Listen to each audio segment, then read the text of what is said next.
Hi everyone, welcome to டக்குனு Hindi YouTube channel. இன்னைக்கு கிளாஸ்ல நம்ம என்ன பார்க்க போறோம்னா, படேகா அப்படிங்கிற ஹிந்தி வார்த்தையுடைய அர்த்தம் பார்க்க போறோம். அதோட சேர்ந்து சில சென்டென்சஸும் இது ரிலேட்டடா பார்க்க போறோம். ஹிந்தி பேசுறவங்க இந்த படேகா அப்படிங்கிற வார்த்தைய அடிக்கடி யூஸ் பண்றத நீங்க பார்த்திருப்பீங்க. ஸோ இந்த படேகான்ற வார்த்தைய எப்படி யூஸ் பண்ணலாம், எந்தெந்த சென்டென்ஸ்ல யூஸ் பண்ணலாம் அப்படின்னு இப்ப பார்ப்போம். வீடியோக்குள்ள போறதுக்கு முன்னாடி நீங்க இன்னும் நம்ம சேனல் சப்ஸ்கிரைப் பண்ணலனா மறக்காம சப்ஸ்கிரைப் பண்ணிக்கோங்க. அப்பதான் நான் அப்லோட் பண்ற ஒவ்வொரு ஹிந்தி ரிலேட்டட் வீடியோஸும் உங்களுக்கு தவறாம வந்து ரீச் ஆகும்.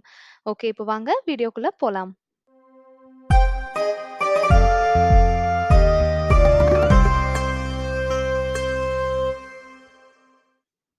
இந்த படேகா அப்படிங்கிற வார்த்தையோடைய அர்த்தம் என்னன்னு ஃபர்ஸ்ட் பார்த்துருவோம். ஸோ ஒரு செயல செய்தாக வேண்டும் அப்படின்னு நம்ம சொல்லும்போது இந்த படேகாவை யூஸ் பண்ணுவோம். ஃபார் எக்ஸாம்பிள் போயாக வேண்டும். நான் நாளைக்கு ஆஃபீஸ் போயாக வேண்டும். நான் நாளைக்கு இந்த வேலை செய்தாக வேண்டும் அப்படின்னு சொல்லும்போது ஹிந்தில ஹேவ் டு டூ அப்படின்னு சொல்லுவோம். ஹிந்தில படேகா அப்படின்னு சொல்லுவோம். இப்போ இந்த சென்டென்சஸ் பாருங்க, இன்னும் தெளிவா உங்களுக்கு புரியும்.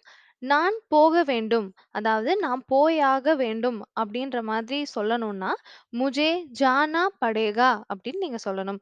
முझे जाना पड़ेगा.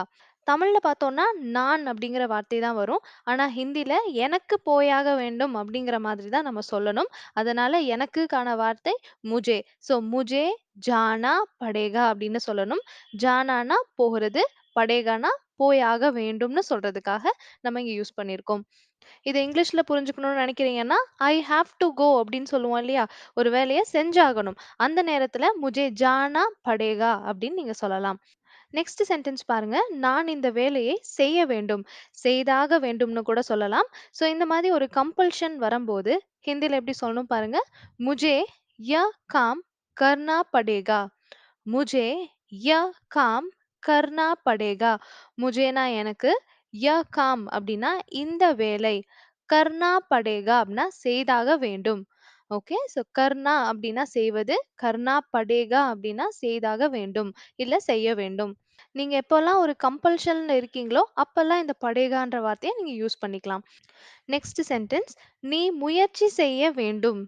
நீ முயற்சி செய்ய வேண்டும் அல்லது நீ முயற்சி செய்தாக வேண்டும் அப்படின்னு வரப்போ ஹிந்தில தும்கோ கோஷிஷ் கர்னா படேகா. तुमको कोशिश करना पड़ेगा. நான் முதல்லயே சொன்ன மாதிரி தான், நீ முயற்சி செய்ய வேண்டும்னு இருந்தாலும் கூட, அங்க நீக்கு பதிலா உனக்கு அப்படின்ற மாதிரி தான் நம்ம ஹிந்தில வந்து சொல்லணும். ஸோ தும்கோ அப்படின்னு சொல்லியிருக்கோம். கோஷிஷ் கர்னா அப்படின்னா முயற்சி செய்வது. கோஷிஷ் கர்னா படேகா அப்படின்னா முயற்சி செய்தாக வேண்டும். தும்கோ கோஷிஷ் கர்னா படேகா. அடுத்த சென்டென்ஸ், நாம் இதை சாப்பிட வேண்டும். அப்படி இல்லைன்னா நாம் இதை சாப்பிட்டாக வேண்டும், ஒரு கம்பல்ஷனை குறிக்குது. இப்போ நம்ம எப்படி சொல்லணும்னா, ஹமே ய கானா படேகா. ஹமே ய கானா படேகா. இங்கேயும் சேம் கான்செப்ட் தான். நாம், நாம அப்படின்னு சொல்லும்போது ஹம் அப்படிங்கிற வார்த்தை தான் வரும். பட் படேகா அப்படிங்கிற முடிவு வந்துச்சுன்னா நம்ம ஹமே அப்படின்னு தான் சொல்லி ஆகணும். நமக்குன்ற மாதிரி வரும். ஸோ ஹமே ய கானா அப்படின்னா இத. ய அப்படிங்கிறது இத. கானா படேகா அப்படின்னா சாப்பிட்டாக வேண்டும், இல்ல சாப்பிட வேண்டும்னு அர்த்தம். நெக்ஸ்ட் சென்டென்ஸ், நமது அறையை சுத்தமாக வைத்திருக்க வேண்டும். ஓகே, நமது அறையை சுத்தமாக வைத்திருக்க வேண்டும். இதுக்கு ஹிந்தில ஹமே அப்னா கமரா साफ रखना पड़ेगा. हमें अपना कमरा साफ रखना पड़ेगा. அகைன் ஹமே அப்படிங்கிறது நமக்கு, அப்னா கமரா அப்படின்னா தன்னுடைய ரூம அப்படின்னு அர்த்தம். ஸோ நமது ரூம் இல்ல தன்னுடைய ரூம் அப்படின்னு அர்த்தம். கமரானா ரூம், சாஃப் அப்படின்னா சுத்தம்னு அர்த்தம். ஸோ சாஃப் ரக்னா படேகா அப்படின்னா சுத்தமாக வைத்திருக்க வேண்டும் அப்படின்னு அர்த்தம். ஸோ ரக்னா அப்படின்னா வைப்பது. ஸோ சாஃப் ரக்னா படேகா அப்படின்னா சுத்தமாக வைத்திருக்க வேண்டும்னு அர்த்தம். நெக்ஸ்ட் சென்டென்ஸ், இதை உடனடியாக அனுப்ப வேண்டும். இதை உடனடியாக அனுப்ப வேண்டும். இதுக்கு ஹிந்தில பாருங்க, இசே துரந்த் பேஜ்னா படேகா. இசே துரந்த் பேஜ்னா படேகா. இசே அப்படின்னா இதை, துரந்த் அப்படின்னா இமீடியட்லி உடனடியாக அர்த்தம். பேஜ்னா அப்படின்னா அனுப்புவது.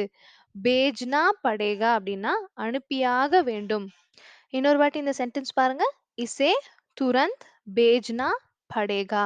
நெக்ஸ்ட் சென்டென்ஸ் நான் நாளை அதிகாலையில் எழுந்திருக்க வேண்டும். அதாவது நான் நாளைக்கு காலையில சீக்கிரமா எழுந்திரிக்கணும், எழுந்திரிச்சாகணும் அப்படின்னு சொல்லும்போது, முझे कल सुबह जल्दी उठना पड़ेगा. मुझे कल सुबह जल्दी उठना पड़ेगा. முझे அப்படிங்கிறது மறுபடியும் நான் சொன்ன மாதிரி தான். நான்னு தான் நமக்கு தமிழ்ல வரும். ஹிந்தில வரும்போது எனக்குன்ற வார்த்தைய யூஸ் பண்ணிக்கிறோம். முझे. ஸோ எனக்குக்கு ஹிந்தில முझे.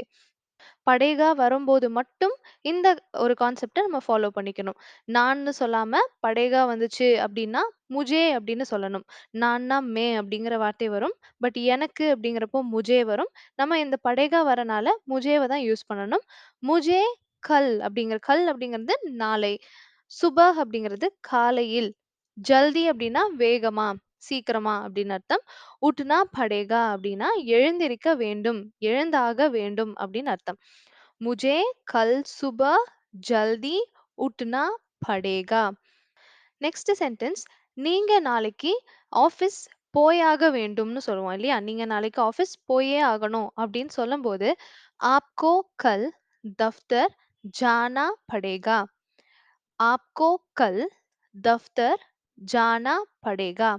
ஸோ நீங்கள் அப்படின்ற இடத்துல உங்களுக்குன்னு வரும். ஸோ ஆப்கோ அப்படின்னு எழுதிக்கணும்.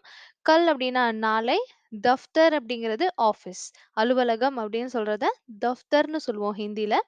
ஜானா படேகா அப்படின்னா போயாக வேண்டும். ஆப்கோ கல் தஃப்தர் ஜானா படேகா. அடுத்த சென்டென்ஸ் நீங்க இப்போது ஓய்வெடுக்க வேண்டும். நீங்க இப்போ ரெஸ்ட் எடுத்தே ஆகணும் அப்படின்னு சொல்லுவோம்ல. இதுக்கு ஹிந்தில ஆப்கோ அபி ஆராம் கர்னா படேகா. आपको अभी ஆராம் கர்னா படேகா. ஆப்கோனா நீங்கன்னு சொல்றதுக்கு பதிலா உங்களுக்குன்னு வரும். அபி அப்படிங்கிறது இப்பொழுதே. ஆராம் கர்னா அப்படின்னா ஓய்வெடுப்பது. ஸோ ஆராம் கர்னா படேகா அப்படின்னா ஓய்வெடுக்க வேண்டும், ஓய்வெடுத்தாக வேண்டும்னு சொல்றது. आपको अभी आराम करना पड़ेगा. அடுத்த சென்டென்ஸ் நான் கேள்வி கேட்க வேண்டும். நான் கேள்வி கேட்டே ஆகணும் அப்படின்னு சொல்லுவோம்ல. அந்த இடத்துல मुझे सवाल पूछना पड़ेगा. मुझे सवाल पूछना पड़ेगा.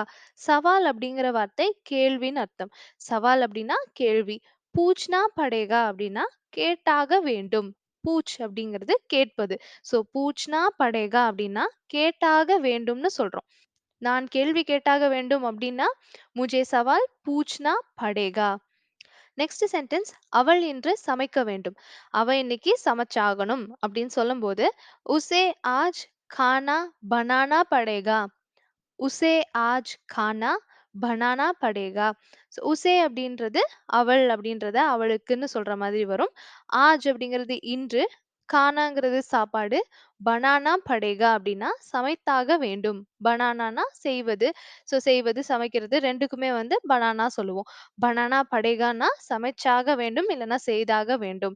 ஸோ உசே ஆஜ் खाना बनाना पड़ेगा. அடுத்த சென்டென்ஸ் அவன் அனைத்து வேலைகளையும் செய்ய வேண்டும். அவன் எல்லா வேலையும் செய்தாகணும் அப்படின்னு சொல்றோம். இதுக்கு ஹிந்தில உசே பூரா காம் கர்னா படேகா. உசே பூரா காம் கர்னா படேகா. உசே அப்படிங்கிறது அவனை அப்படின்னு வரும். இல்ல அவனுக்குன்னு வரும். பூரா காம் அப்படிங்கிறது எல்லா வேலையும். பூரா காம்னா எல்லா வேலையும். கர்னா படேகா அப்படின்னா செய்தாக வேண்டும், செய்தாக வேண்டும்.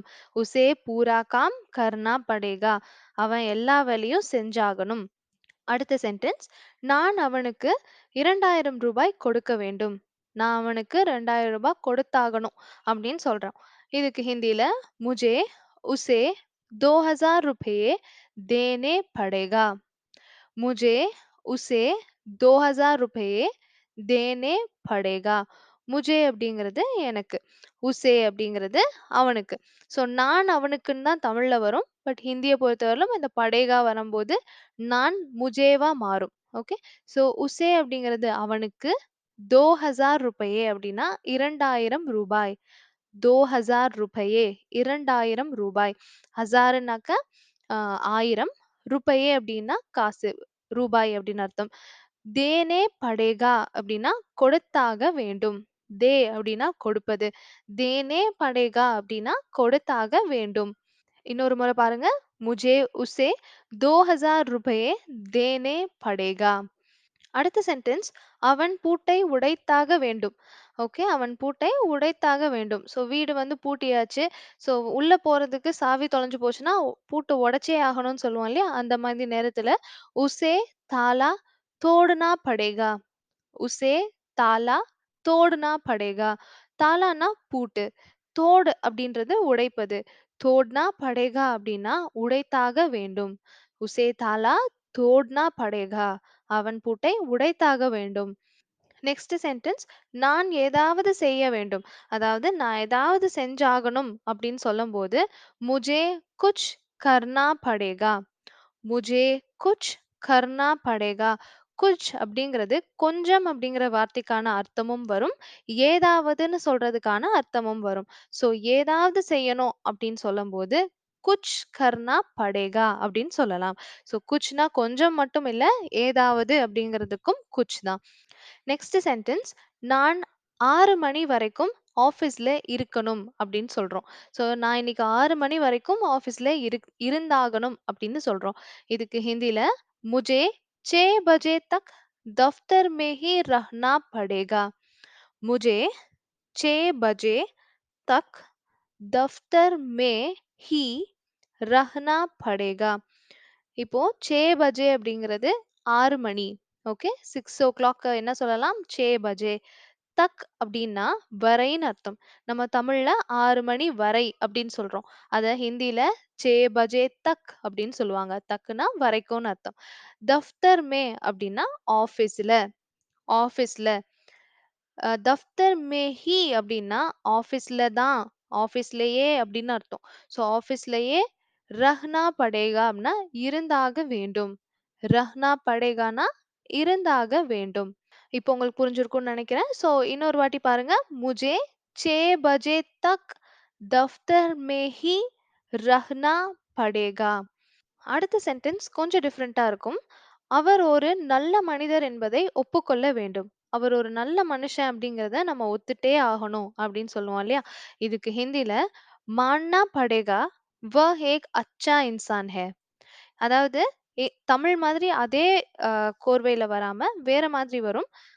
மாनना पड़ेगा அப்படின்னா ஒத்துக்க வேண்டும். ஒத்துக்கொள்ள வேண்டும் அப்படின்னு அர்த்தம். ஸோ மாनना पड़ेगा அப்படிங்கிறது ஒப்புக்கொள்ள வேண்டும். வஹ் அப்படிங்கிறது அவன் இல்லது அவர் அப்படின்னு சொல்லிக்கலாம். ஏக் அச்சா இன்சான் ஹே. ஒரு நல்ல மனிதன் அப்படின்னு அர்த்தம். மாनना पड़ेगा वह एक अच्छा इंसान है. ஒத்துக்கணும் என்னன்னா அவர் ஒரு நல்ல மனுஷன்னு. இது தமிழ்ல இருக்க மாதிரி அப்படியே வராது. கொஞ்சம் மாறி வரும். பட் மீனிங் ஒண்ணு தான். நல்லா ஞாபகம் வச்சுக்கோங்க. ஸோ அவ்வளோதாங்க. இந்த வீடியோல படேகா அப்படிங்கிறதுக்கான அர்த்தமும், அது யூஸ் பண்ண சென்டென்சஸும் பார்த்தோம். இது கண்டிப்பா உங்களுக்கு யூஸ்ஃபுல்லா இருக்கும்னு நெனைக்கிறேன். இந்த வீடியோ உங்களுக்கு புடிச்சிருந்துச்சுன்னா லைக் பண்ணுங்க. நம்ம சேனல சப்ஸ்கிரைப் பண்ண மறந்துடாதீங்க. Thank you so much for வாட்சிங்.